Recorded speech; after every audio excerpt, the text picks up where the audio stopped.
बांग्लादेश की राजनीतिक तस्वीर यहां पर बदल गई है। अब तारिक रहमान कहा जा रहा है कि बांग्लादेश के अगले प्रधानमंत्री हो सकते हैं, लेकिन इसी बीच लगातार सवाल ये उठ रहा है कि आखिर शेख हसीना के भविष्य का क्या होगा, क्योंकि शेख हसीना फिलहाल भारत में रह रही हैं और तारिक रहमान भारत से करेंगे तकरार या फिर अवामी लीग के लिए द्वार खोलते हुए नजर आएंगे। आपको बता दें कि इसकी ज्यादा जानकारी के लिए हमारे साथ आज जुड़े हैं विदेश मामलों के जानकार निपुण आलम बायन जी। उनसे जानेंगे कि आखिर बांग्लादेश की जो राजनीतिक तस्वीर जो अब बदलती हुई नजर आ रही है, उसमें शेख हसीना के लिए क्या कुछ छिपा है। सर, आपका बहुत बहुत स्वागत है दैनिक जागरण के प्लेटफॉर्म पर। बहुत धन्यवाद सोनम जी। सर, मेरा पहला सवाल आपसे यही है कि बांग्लादेश में जिस प्रकार हमने देखा कि चुनाव हुए, वहां पर अब लोगों ने तारिक रहमान को अपना नेता चुना है, लेकिन इसी बीच सवाल जो है शेख हसीना के मुद्दे पर जो भारत में रह रही हैं, हमने देखा कि भारत और बांग्लादेश के बीच इस मुद्दे को लेकर पहले से ही तनाव जो है अपने चरम पर है।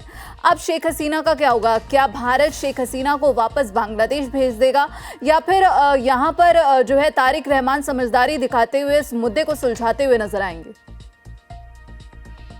देखिए, मुझे ऐसा लगता है कि अभी जो नई सरकार बनने वाली है, हालांकि बीएनपी के साथ परंपरागत रूप से देखें तो भारत के संबंध बहुत बेटर नहीं रहे हैं। बिल्कुल। और अवामी लीग की जो सुप्रीमो हैं शेख हसीना, उनके साथ बहुत लंबी एक संघर्ष रहा है हमेशा बीएनपी का।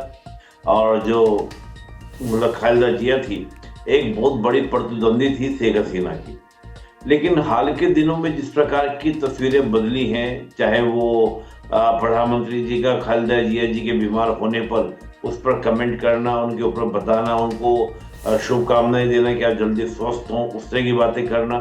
अभी जैसे वहाँ पर जो नई सरकार बनी है बीएनपी की, उसकी शुभकामनाएं पीएम मोदी के द्वारा दिया जाना। इसके अलावा देखो, खालिदा जिया जी की डेथ हो जाती है तो खुद हमारे विदेश मंत्री जो हैं वो जाते हैं, उनकी अंतिम समय में जाते हैं। तो ये जो तस्वीरें हैं और जो बयान आ रहे हैं, और ये हमने विदेश नीति देखिए, मैं बीएनपी का घोषणा पत्र पढ़ रहा था बीएनपी का, तो उनके घोषणा पत्र में और जमात इस्लामी के घोषणा पत्र में काफी अंतर था। उन्होंने, जमात ने बोला था कि हम इस्लामिक कंट्रीज के साथ नजदीकियां बनाएंगे, तो बीएनपी का कहना था कि हम बैलेंसिंग अप्रोच लेके चलेंगे। ये कुछ वैसा ही था जैसे अवामी लीग का एक अप्रोच था। बिल्कुल सर। और यहाँ पर हमने ये भी देखा सर, आपने भी जिक्र किया कि प्रधानमंत्री नरेंद्र मोदी ने सीधे तारिक रहमान को कॉल किया और यहाँ पर फोन पर बातचीत भी हुई है। और साथ ही भारत की तरफ से ये कहा गया है कि जो भारत और बांग्लादेश के रिश्ते हैं वो ऐतिहासिक हैं और यहाँ पर काफ़ी पुराने हैं। तो भारत की तरफ से सीधे तौर पर ये संकेत दिया गया है, पहले भी दिया गया था कि भारत जो है बांग्लादेश की स्थिरता और वहाँ के लोगों की शांति के लिए प्रतिबद्ध है। बिल्कुल सर। तो मैं यही सोनम जी कहूंगा कि चीजें बदलती हुई दिख रही हैं, लेकिन अभी हमें थोड़ा वेट करना होगा, क्योंकि चुनाव के समय बातें कुछ और होती हैं, जब हम पावर में आ जाते हैं तब बातें कुछ और होती हैं। बिल्कुल। लेकिन मैं भी देख रहा हूँ कि बीएनपी को जो बहुत ज्यादा वोट इस बार मिले हैं, वो अवामी लीग के सपोर्टर्स के मिले हैं। इनके अवामी लीग के वोट सीधे सीधे बीएनपी के पास गए हैं।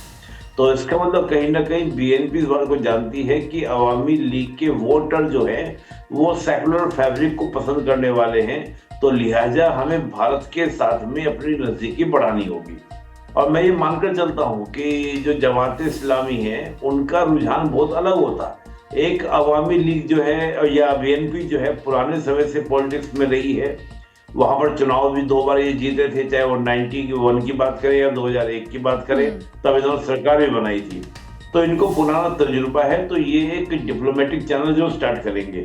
अब रही बात शेख हसीना जी की, देखिए ये बात क्या थी कि जब हम देखें जो नई नवेली पार्टी वहां बनी थी, जो बाद में जमात के साथ में अलायंस में चली गई, तब मैं देखता हूँ कि चाहे वो अवामी लीग हो या बीएनपी हो, दोनों की ये बात अड़कर मांग थी कि चुनाव जल्द से जल्द होने चाहिए, दोबारा से वहां पे क्या लोकतंत्र की बहाली होनी चाहिए, इस प्रकार की चीजें नहीं होनी चाहिए।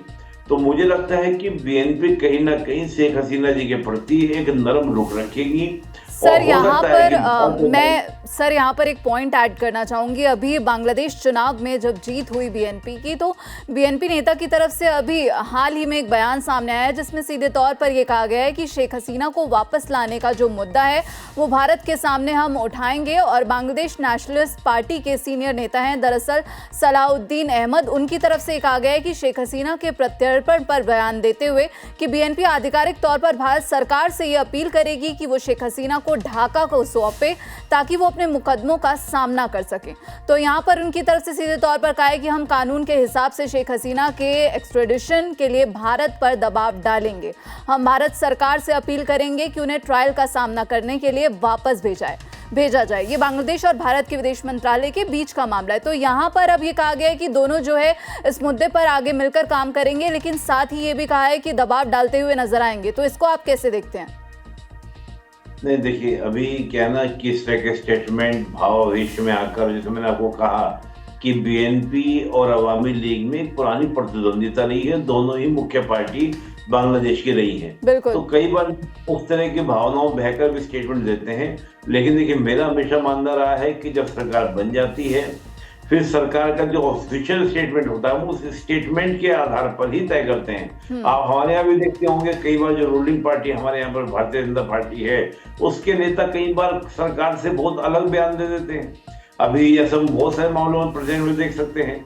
तो ऐसा नहीं है कि नेता के कहने से नहीं चलना चाहिए, सरकार के स्टैंड को हमें वॉच करना चाहिए। जी बिल्कुल। तो सर यहाँ पर जैसे शेख हसीना के मुद्दे पर बीएनपी नेता ने कहा कि हम भारत से बात करते हुए नजर आएंगे, लेकिन वहीं अगर हम बात करें तो शेख हसीना के बेटे का बयान सामने आया है। सजिब वाजिद ने अब सीधे तौर पर ये कहा है, अगर हम उनके स्टेटमेंट की बात करें तो बांग्लादेश नेशनलिस्ट पार्टी यानी कि बीएनपी देश का बड़ा राजनीतिक दल है और हम जल्द ही उनसे संपर्क करेंगे। और बातचीत के दौरान ये भी कहा कि अवामी लीग पर बैन के चलते बीएनपी को दरअसल चुनाव में खुला मैदान मिल गया। और इस बात पर भी यहाँ पर उन्होंने जोर दिया है कि आने वाले समय में अवामी लीग वापसी करेगी। तो यहाँ पर यह कहा जा रहा है कि अवामी लीग कहीं भी नहीं जा रही है और बांग्लादेश के लोग जो हैं वो हमारी पार्टी से प्यार करते हैं, हम बांग्लादेश में वापसी करेंगे। तो एक बड़ा संकेत शेख हसीना के बेटे की तरफ से यहाँ पर दिया गया है, वो भी ऐसे दौर में जब शेख हसीना का बयान सामने आया था सर बांग्लादेश चुनाव को लेकर, उन्होंने सीधे कहा था कि यहाँ पर जो है लोकतंत्र की हत्या हुई है और यहाँ पर धोखाधड़ी से जो वोटिंग हुई है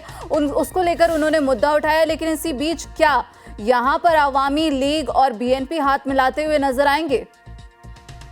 नहीं, देखिए क्या है कि आप किसी भी पार्टी को, मैं खुद ही मानता हूं कि ये चुनाव थोड़ी ना था। आप सोचिए, लोगों के विकल्प को आपने सीमित कर दिया। बिल्कुल। चुनाव का क्या होता है? विकल्पों की असीमितता, यानी कि आपका विकल्प होने चाहिए। आपने तो विकल्प के लिए 2 ही विकल्प रखे थे, बीएनपी और आपने जमात को रखा। जमात ने गठबंधन तैयार कर लिया। जो मुख्य पार्टी वहां पे थी, जो 4 बार से वहां पे रूल कर रही थी, उस पार्टी को तो आपने मैदान से आउट कर दिया। तो ये काहे का चुनाव हुआ? बिल्कुल सर। इस नोट को आप नहीं कह सकते कि निष्पक्ष चुनाव थे। और जाहिर सी बात है, एक लंबे समय तक आप किसी पार्टी को बैन रख नहीं सकते।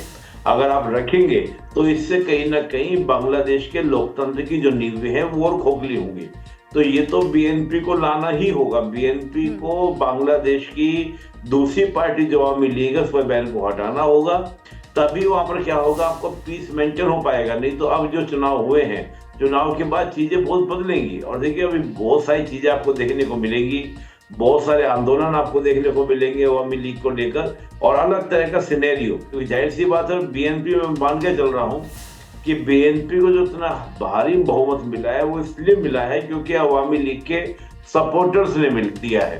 तो अवामी लीग के सपोर्टर्स की बात को मानते हुए अवामी लीग को वहां पर लाया जाएगा दोबारा। जी, बैन हटाया जाएगा। बिल्कुल। तो सर यहाँ पर अगर शेख हसीना का मुद्दा चल रहा है कि क्या भारत उन्हें वापस सौंपता हुआ नजर आएगा बांग्लादेश को, तो यहाँ पर मोदी सरकार के पास क्या कुछ प्लान है? देखिए अभी सरकार का प्लान तो सोनम जी हमारे पास किसी के पास नहीं है। और देखिए मुझे लगता है कि हमारा जो विदेश मंत्रालय है, जो प्रेजेंट गवर्नमेंट है, उसका जो व्यवहार होगा, उसके जो स्टेप्स होंगे, उसके जो कदम होंगे, उनके ऊपर बहुत कुछ निर्भर करेगा कि वो किस तरह का बिहेवियर, किस तरह का एटीट्यूड रखते हैं। लेकिन मुझे लगता है कि जो सरकार है, बीएनपी जो है, भारत सरकार जो है, वो बात करेगी और शेख हसीना की सकुशल वापसी, ताकि वहां पर केस को एक आपका ट्रायल को हिस्सा ले सकें और मुझे लगता है ट्रायल में हिस्सा लेने के बाद उनको बरी भी कर दिया जाएगा। लंबे समय तक उनको जेल में नहीं रखा जाएगा या उसको उनके ऊपर ट्रायल नहीं चलेंगे।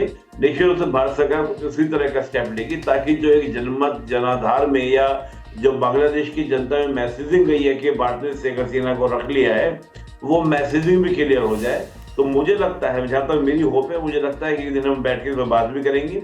और मैं भविष्यवाणी तो नहीं कर रहा, लेकिन शेख हसीना की वापसी की तैयारी जो है भारत सरकार कुछ शर्तों के साथ करेगी और एक इंडिपेंडेंट वहां पर क्या होगा, आपका जो सुनवाई की प्रक्रिया उसमें शेख हसीना को भागीदारी के लिए कहा जाएगा। बिल्कुल, और यहाँ पर ये भी कहा जा रहा है कि तारिक रहमान की समझदारी भी काम आएगी कि आखिर वो क्या कुछ फैसला लेते हैं और भारत के साथ वो कैसे यहाँ पर रिश्ते सुधारते हुए नजर आते हैं। जी सोना जी, बिल्कुल सही बात। मैं आपको यही बात आपके साथ है कि मैंने कहा था कि नई सरकार जो बनेगी वो किस तरह का एटीट्यूड रखेगी, किस तरह का व्यवहार करेगी, उस पर बहुत कुछ क्या होगा तय होगा। और लेकिन समझने की बात है सोनम जी, आप किसी बड़ी पार्टी को चुनाव से बाहर रखकर, देश से बाहर रखकर आप सोचें कि अपने देश की आप तरक्की कर सकते हैं, तो ये एक लोकतंत्र के लिए अच्छा नहीं है। ये तो एक तानाशाही वाली व्यवस्था है। बिल्कुल, बहुत बहुत शुक्रिया। व्यवस्था लंबे समय तक नहीं चलती है। बिल्कुल बिल्कुल सर, सही कहा आपने, और बहुत बहुत शुक्रिया आपका सर इस जानकारी के लिए। बाकी इस पूरे मामले पर आप क्या कुछ सोचते हैं हमें कमेंट बॉक्स में जरूर बताइएगा। बाकी देश और विदेश की खबरों के लिए आप जुड़े रहिए दैनिक जागरण के साथ। नमस्कार।